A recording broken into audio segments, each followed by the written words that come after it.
اجمعین اما بعد فاعوذ باللہ من الشیطان الرجیم بسم اللہ الرحمن الرحیم والذین یکنزون الذهب والفضة ولا ينفقونها في سبیل اللہ فبشرهم بعذاب علیم یوم یحمى علیہا فی نار جہنم فتکوى بها جباہهم وجنوبهم وظہورهم هذا ما كنزتم لأنفسكم فذوقوا ما كنتم تكنزون صدق الله العظيم وقال النبي عليه الصلاة والسلام من آتاه الله مالا فلم يؤد زكاته مثل له ماله يوم القيامة شجاعا أقرأ أو كما قال عليه الصلاة والسلام۔ اسلام کی بنیادی عبادتوں میں ایک عبادت ہے زکوٰۃ کا ادا کرنا۔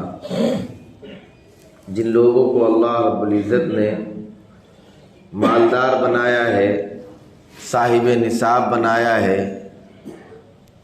اتنا مال عطا کیا ہے کہ ان کی ضرورت سے زائد ہو اور زکوٰۃ ادا کرنے کی مقدار تک پہنچ جائے، تو اللہ کی طرف سے ایسے مردوں اور عورتوں دونوں کے لیے حکم ہے کہ زکوٰۃ ادا کرو۔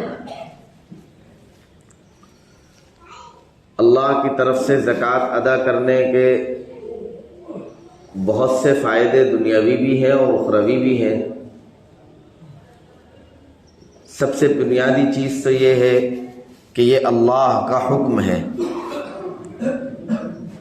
اور اللہ کے حکم کو پورا کرنے میں ہی کامیابی ہے۔ ظاہری طور پر اس کا کوئی فائدہ نظر آئے یا نہ آئے، بہر صورت اللہ کے حکم کو پورا کرنے میں فائدہ ہے۔ لیکن اس کے باوجود جو لوگ اللہ کی راہ میں اپنے مال کو خرچ کرتے ہیں، اللہ نے ان کے لیے خاص انعام کا وعدہ کیا ہے، اور جناب رسول اللہ صلی اللہ علیہ وسلم کی احادیث ہمیں اس طرف متوجہ بھی فرماتی ہیں۔ اسی طرح جو لوگ صاحب نصاب ہیں، مالدار ہیں، اور مال اور دولت ہونے کے باوجود وہ زکوٰۃ ادا نہیں کرتے، مرد ہوں یا عورت ہوں، تو ان کے لیے قرآن میں اور احادیث میں بڑی سخت وعیدیں بھی ہیں۔ حدیث پاک کا مفہوم ہے کہ زکوٰۃ دینے سے اور اللہ کی راہ میں اپنے مال کو خرچ کرنے سے مال کم نہیں ہوتا، بلکہ اس میں برکت پیدا ہوتی ہے اور اللہ کی طرف سے اس مال میں اضافہ ہوتا ہے۔ اور اگر مال کو روک کر رکھا جائے اور جو احکامات اللہ نے اس مال پر واجب کیے ہیں، جن چیزوں کا حکم دیا ہے، وہ ادا نہ کیے جائیں، تو بظاہر تو ایسا نظر آئے گا کہ مال محفوظ ہے، لیکن حدیث پاک کا مفہوم ہے کہ ایسا مال تباہ و برباد ہو جاتا ہے۔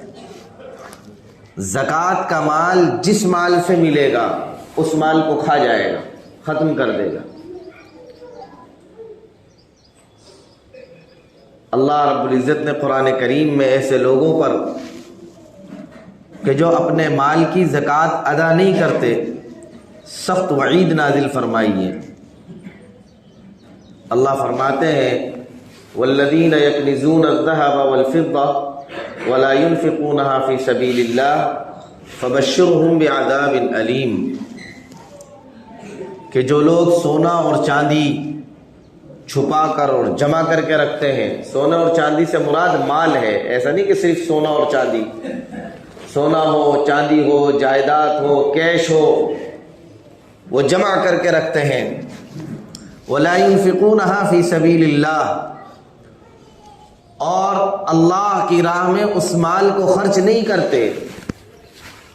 خرچ کرنے سے مراد جو واجبی حق ہے اس مال کا، زکوٰۃ ہے، صدقۃ الفطر وغیرہ ہے، وہ ادا نہیں کرتا۔ فَبَشِّرْهُمْ بِعَذَابٍ عَلِيمٍ، اللہ فرماتے ہیں کہ ایسے لوگوں کو دردناک عذاب کی خوشخبری دے دیجئے۔ جیسے ہمارے یہاں جب کوئی آدمی کوئی غلط کام کر رہا ہو اور بار بار اسے سمجھایا جائے کہ یہ کام غلط ہے، مت کرو، نقصان ہوگا، پھر سمجھانے والے کو یہ لگنے لگے کہ یہ سمجھنے والا نہیں ہے، تو آخر میں وہ کیا کہتا ہے؟ پتہ چل جائے گا، کر لو، مزہ آ جائے گا۔ ایسے ہی بچوں کو بھی کہتے ہیں نا سمجھاتے ہوئے کہ یہ مت کرو، یہ مت کرو، چوٹ لگے گی نا تو مزہ آئے گا۔ ایسے ہی اللہ فرماتے ہیں اللہ نے مال کے اندر جو حقوق واجب کیے ہیں ان کو ادا نہیں کرو گے تو تمہارے لیے ایک دردناک عذاب ہے، اس کی خوشخبری ہے، مزہ آ جائے گا تمہیں بھی۔ کیا ہے وہ؟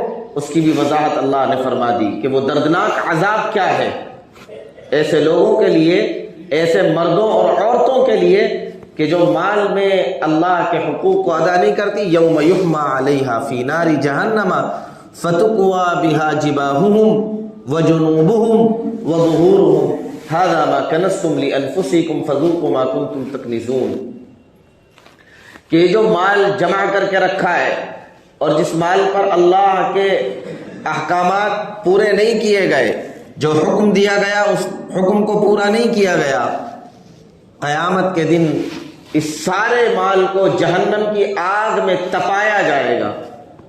جیسے لوہے کو تپایا جاتا ہے نا مختلف شکلیں دینے کے لیے، تو اللہ فرماتے ہیں کہ قیامت کے دن ایسے لوگوں کے مال کو جہنم کی آگ میں تپایا جائے گا، اور جب وہ خوب تپ جائے گا، جیسے لوہا ہوتا ہے نا جب خوب پک جائے تو وہ پانی کی طرح بہنے لگتا ہے، ایسے اس مال کو تپایا جائے گا۔ جب یہ خوب تپ جائے گا پھر کیا ہوگا؟ پھر اس مال کے ذریعے سے زکوٰۃ ادا نہ کرنے والوں کو ان کی پیشانیوں پر داغا جائے گا، اس چیز سے پیشانی پر زخم لگایا جائے گا، ان کی پسلیوں میں داغا جائے گا، پیٹھ کو داغا جائے گا، وہاں نشان لگایا جائے گا۔ علماء نے لکھا ہے کہ خاص کر پیشانی کا ذکر کیا گیا، پشت کا ذکر کیا گیا، پہلو کا ذکر کیا گیا۔ اس سے ایک بات تو یہ ہے کہ شاید مراد سارا جسم ہو، لیکن خاص خاص نام لے لیے گئے، پورے جسم ہی کو اس جمع کیے ہوئے مال سے جس کو جہنم کی آگ میں تپایا جائے گا، جلا دیا جائے گا۔ اور اگر پورا جسم مراد نہ ہو، یہی تین چیزیں ہوں، تو اس کی خاص حکمت بھی ہے۔ حکمت کیا ہے؟ علماء نے لکھا ہے کہ جب غریب آدمی مالدار کے پاس آتا ہے اور اپنی ضرورت کا اظہار کرتا ہے، اپنی محتاجگی کا اظہار کرتا ہے، تو مالدار آدمی کے سب سے پہلے شکن اس کی پیشانی پہ پڑتی ہے۔ کہاں سے آ گیا؟ ہوتا ہے نا، کام کے وقت آ گیا۔ یوم یحما علیہا فی نار جہنم فتکوی بہا جباہہم، یہاں پڑتی تھی نا سب سے پہلی لکیر۔ اللہ فرماتے ہیں سب سے پہلا زخم یہی دیں گے ہم۔ وجنوبہم، اور جب وہ منع کرنے سے جاتا نہیں تھا تو دائیں بائیں دیکھتے تھے، اس کی بات سنتے نہیں تھے۔ وہ کچھ کہہ رہا ہے، ہاں بھائی تم بتاؤ، وہ بیچارہ مدرسے والا آیا ہے رسید لے کے، دیکھتے ہیں، ہاں جی تیرا کیا ہے؟ وہ کوئی فقیر کھڑا ہوا ہے، بیٹھے رہو، ہاں بھائی تیرا کیا ہے؟ کام کچھ نہیں ہے دائیں بائیں والے سے، بس اس کو ٹرکھانا ہے نا سامنے والے ضرورت مند کو۔ وہ جا نہیں رہا تھا تو پہلے پیشانی پر نشان آیا، اور جب اس سے بات نہیں بنی تو ٹرکھانے کے لیے دائیں اور بائیں جانب توجہ دینے لگا۔ تو اللہ فرماتے ہیں بہت دائیں بائیں دیکھتا تھا نا، وجنوبہم، تپائیں گے ہم اسے بھی تیرے مال سے۔ اور پھر آخر میں کیا کیفیت ہوتی ہے انسان کی کہ اگر وہ ضرورت مند اس سے بھی نہ جائے تو پیٹھ موڑتا ہے، الٹا بیٹھ جاتا ہے، اٹھ کے چلا جاتا ہے، میں جا رہا ہوں، تو اسے پیٹھ دکھاتا تھا نا، تو اللہ فرماتے ہیں وظہورہم، پشت کو بھی جلائیں گے تمہاری۔ ان تین چیزوں کا خاص ذکر اس لیے ہے کہ جب مالداروں کے پاس ضرورت مند پہنچتے ہیں تو سب سے زیادہ اظہار انہی تین چیزوں سے ہوتا ہے ناگواری کا۔ تو اللہ فرماتے ہیں یوم یحما علیہا فی نار جہنم فتکوی بہا جباہہم وجنوبهم وظهورهم، اور پھر کیا کہا جائے گا؟ هذا ما كنزتم لانفسكم فذوقوا ما كنتم تكنزون، یہی ہے وہ تمہارا مال جسے تم تجوریوں میں چھپا کر رکھا کرتے تھے اور جس پر زکوٰۃ ادا نہیں کیا کرتے تھے۔ مال کا جمع کرنا کوئی برا نہیں ہے، شریعت نے مال جمع کرنے سے نہیں روکا، لیکن وہ مال کہ جس پر زکوٰۃ بھی نہ دی جائے، ایسا مال مال نہیں وبال ہے۔ اللہ نے مال پر جو حقوق واجب کیے ہیں ان حقوق کو ادا کرو اور اس کے بعد جو چاہو جمع کرتے رہو، وہ مال بھی محفوظ اور مال والا بھی محفوظ، اور دنیا میں بھی محفوظ اور آخرت میں بھی محفوظ۔ انسان مال جمع کرتا ہے اولاد کے لیے، آنے والی زندگی کے لیے، کہ آج حالات ٹھیک ہے کل ضرورت پڑے گی تو جمع کر کے رکھو، حالانکہ اسے معلوم نہیں ہے کہ کل تو خود بھی رہے گا یا نہیں رہے گا، اس مال کی تجھے ضرورت ہوگی بھی یا نہیں ہوگی۔ اس خوف میں جمع کرتا ہے کہ اگر ابھی خرچ کر دیا، اللہ کی راہ میں دے دیا تو مال ختم ہو جائے گا۔ اصل میں یہ سارے خیالات شیطان پیدا کرتا ہے۔ الشیطان یعدکم الفقر ویأمرکم بالفحشاء، شیطان ڈراتا ہے کہ تو اللہ کی راہ میں مال خرچ کرے گا فقیر ہو جائے گا، تیرا مال ختم ہو جائے گا۔ تو کمزور ایمان والے ڈر جاتے ہیں، اور اللہ کیا کہتے ہیں؟ واللہ یعدکم مغفرۃ منہ وفضلا، اللہ اپنی راہ کی طرف اور اپنی راہ میں خرچ کرنے والوں کو رغبت دلا رہے ہیں۔ شیطان روک رہا ہے، اللہ ہمت دلا رہے ہیں کہ نہیں، تیرا مال خرچ نہیں ہوگا، کم نہیں ہوگا ہماری راہ میں خرچ کرنے سے، ہم بڑھائیں گے۔ لیکن کمزور ایمان والے اور جن کے دلوں میں مال کی اور دنیا کی محبت بیٹھی ہوئی ہوتی ہے، جن کی دل کے اندر محبت کا، دنیاوی محبت کا غلبہ ہوتا ہے، وہ شیطان کی کہی ہوئی بات پر یقین کرتے اور اپنے مال کو خرچ کرنے سے اللہ کی راہ میں رک جاتے۔ اس میں اللہ کا نقصان نہیں ہے، اللہ تو بے نیاز ہیں، کوئی ہم اللہ میاں کو تھوڑی دے رہے ہیں، اللہ میاں کو ہمارے مال کی ضرورت نہیں ہے۔ یہ تو گویا کہ اپنے مال کو اللہ کے بینک میں جمع کرانا ہے، دنیا کے بینکوں کی طرح اللہ کا نظام نہیں ہے۔ آپ نے آج پیسے جمع کیے، بینک گھوٹالا ہوا، کوئی تیسرا آدمی لے کے بھاگ گیا، اصل مال بھی ڈوب گیا۔ اللہ کے بینک میں جمع کرنے کا مطلب یہ ہے کہ جو کچھ تو نے دیا کئی گنا بڑھا کر تجھے واپس کر دیا جائے گا۔ اور کب واپس کیا جائے گا؟ دنیا میں بھی کیا جائے گا، اور جس وقت سب سے زیادہ تجھے ضرورت ہوگی واپسی کی، اللہ اس وقت اس مال کا بدلہ عطا فرمائیں گے۔ کب ضرورت ہوگی؟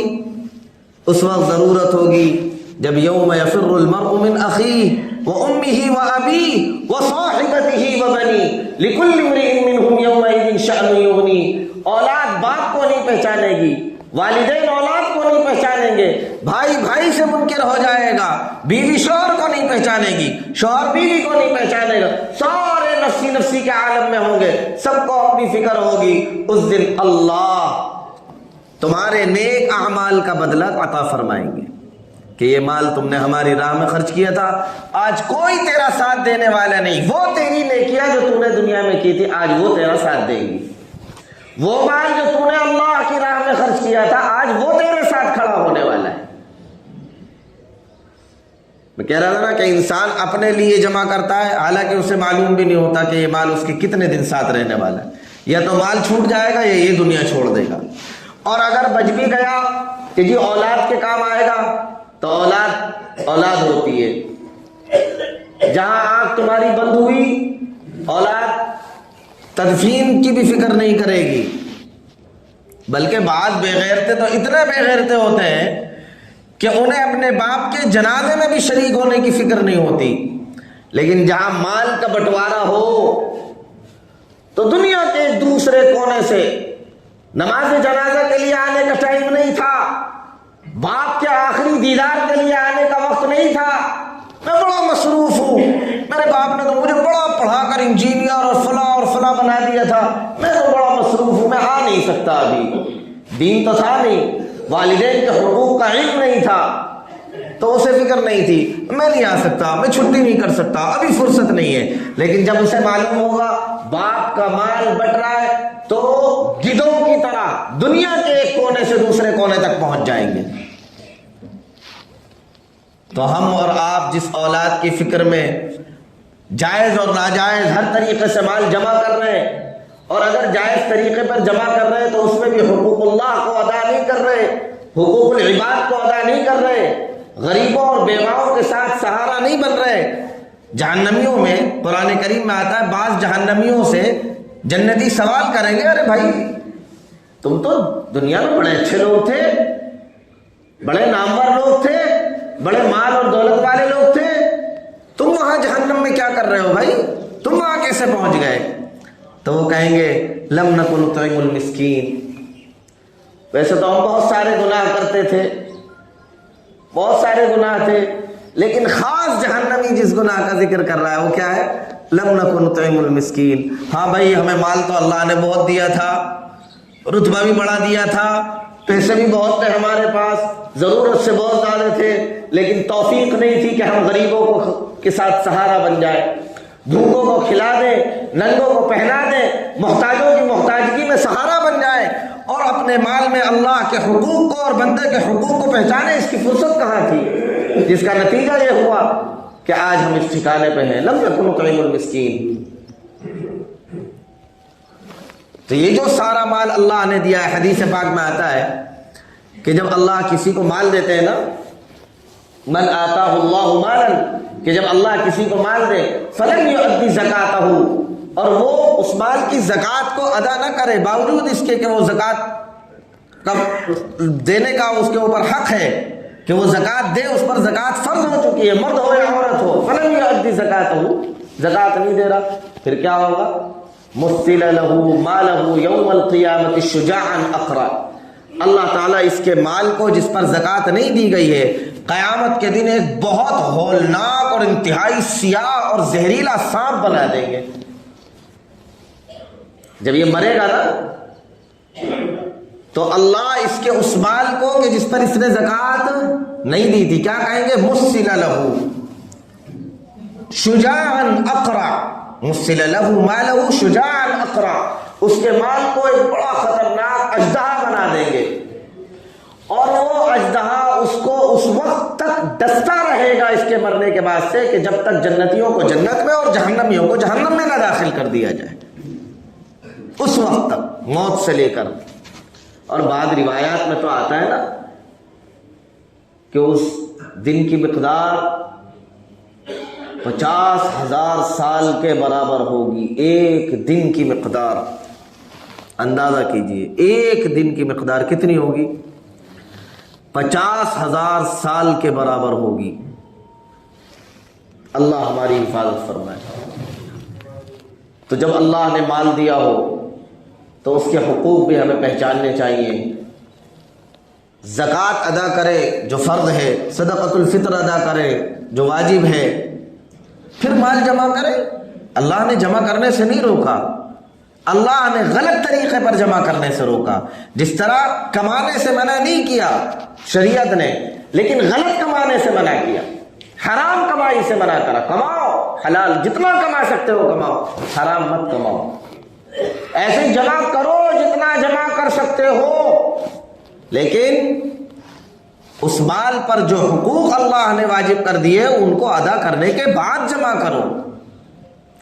اور تیسری بات یہ ہے کہ زکوٰۃ کے اندر جب آپ کو لگے کہ ہاں بھائی میں اتنا مال والا ہو گیا ہوں کہ مجھ پر زکوٰۃ بنتی ہے، تو اب اس میں بہت زیادہ ڈیپ جانے کی ضرورت نہیں ہے کہ میں سارے مسائل آج ہی سیکھ لوں، سیدھا سیدھا علماء سے پوچھا کہ بھائی زکوٰۃ واجب ہو گئی ہے، کتنے پرسنٹ دے رہا ہے؟ 2.5% دینا ہے، نکال دو۔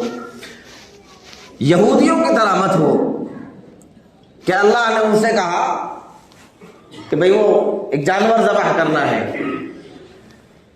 نبی نے پیغام پہنچا دیا کہ بھئی اللہ نے تمہیں فلاں جانور ذبح کرنے کا حکم دیا ہے، کہنے لگے ٹھیک ہے جی، کچھ دیر کے بعد آئے، کہنے لگے جی وہ ذرا اللہ میاں سے یہ پتہ کر کے بتا دو جانور کا رنگ کیسا ہو۔ بھئی اللہ میاں نے تو چھوٹ دی تھی نا، ادا کر دو، ذبح کر دو، لیکن وہ کھوت پریت اس میں لگ گیا نا، زیادہ تحقیق کا مادہ، زیادہ اپنے آپ کو پڑھا لکھا اور سمجھدار سمجھنا کہ جی وہ رنگ پوچھ کے بتا دو۔